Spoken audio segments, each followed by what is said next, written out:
of death is where he resides. Hunting them at the far reaches of the earth and beyond. And with him lies our salvation.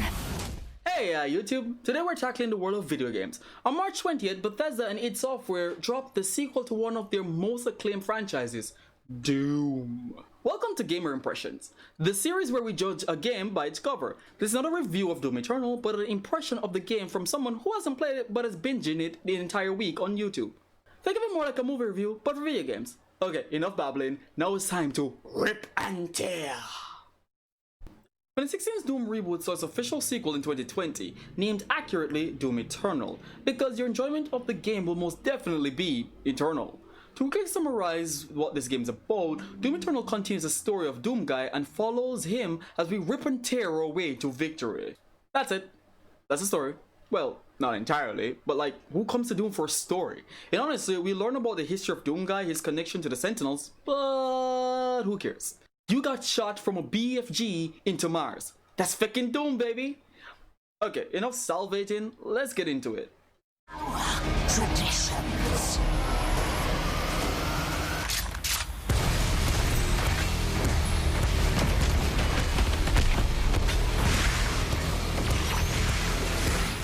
Doom Eternal matches all the boxes of what a great Doom sequel is supposed to be. It's challenging, fun, and the gameplay remains an endless bounty of blood-filled joy.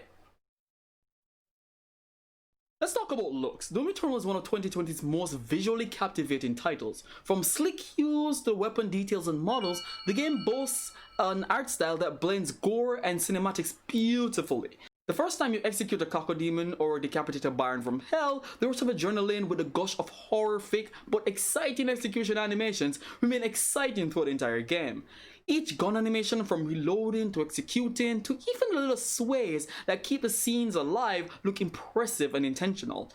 The wizards at id Software created a visual masterpiece in 2016, and for Doom Eternal, they turned up the tempo. Running at a sleek 1080p 60fps on most capable hardwares, Doom Eternal is beautiful as it is exhilarating. Hunting them at the far reaches of the earth and beyond. What about the action though? As a tradition with these videos, I cannot talk about the ease of control or movement, but from the mouths of everyone who's had hands-on experience with the title, the reception remains buttery smooth. For us though, let's just hop to the mechanics. Doom Eternal drives home what gameplay magic feels like in an arena shooter. The game stacks you with multiple movement mechanics such as dodge, double jump, platforming, ledge grabs, warp portals, and an excessive amount of weapons to engage with. All of this just makes you feel like a god in the many arenas Doom sets you up with. The biggest change to Doom 2016 includes the traversal platforming, a shoulder-mounted flamethrower, and additional ways to rip and tear your way to victory.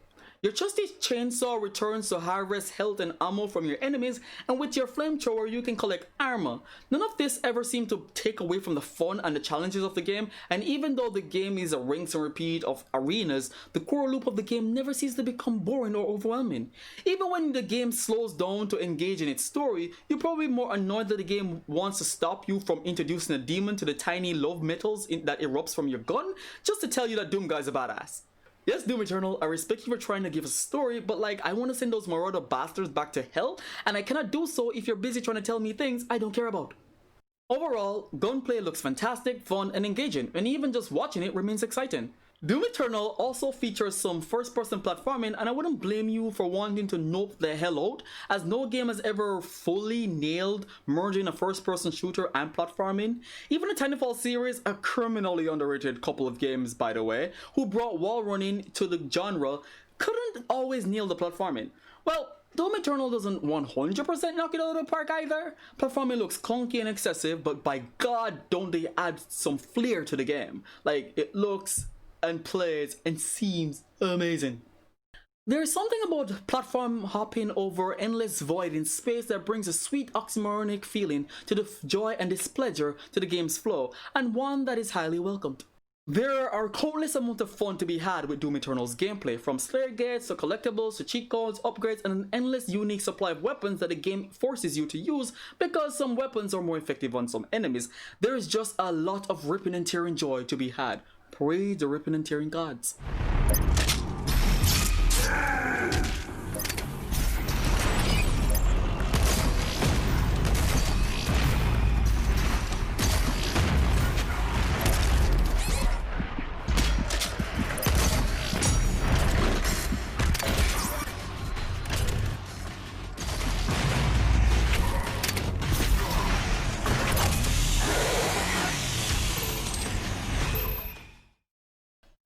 So, Doom Eternal has a story.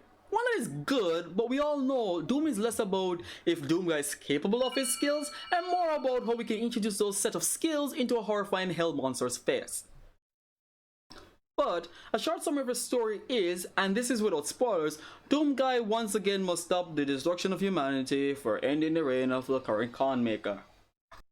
Can you tell I barely know anything about the story? No offense to the developers, as they did a fantastic job on their story, but given that most of the story is explained through journal entries and a copious amount of background talking, they slow the pace down of the game a bit too much for me to care. Although I found more intrigue in the little environmental stories that the game told about the invasion, like blood trails, hanging off doors, or even the little things like the destruction of buildings.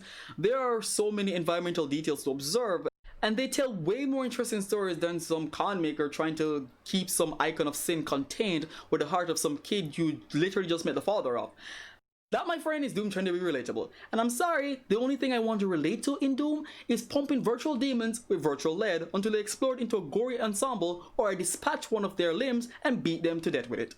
So, praises to id for trying to tell a Doom story, but I prefer we use the more beautiful environmental designs to tell the story, instead of trying to make us feel something for these characters, because we're all cycles and all we see is bags of flesh that need to be modified with hot, thick, brain-blowing lead.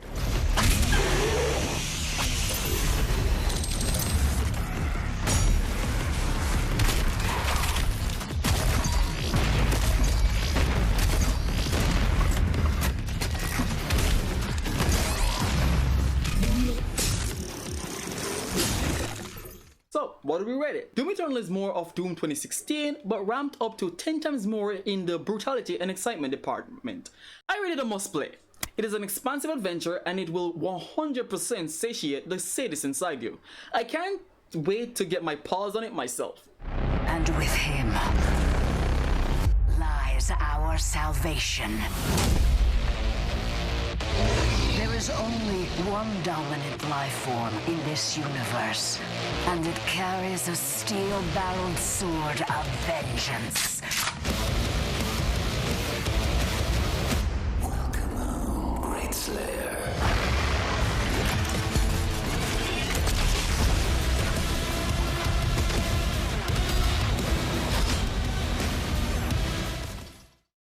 That was Gamer's impression on Doom Eternal. Thank you guys so much for watching. I am glad you made it this far into the video. Please know that nothing said here is against the game. I genuinely enjoy Doom Eternal. So don't forget to drop a smash on the like button if you enjoyed my presentation, and leave a comment if you have something to add. Feedback is always welcome, and I'll see ya next time.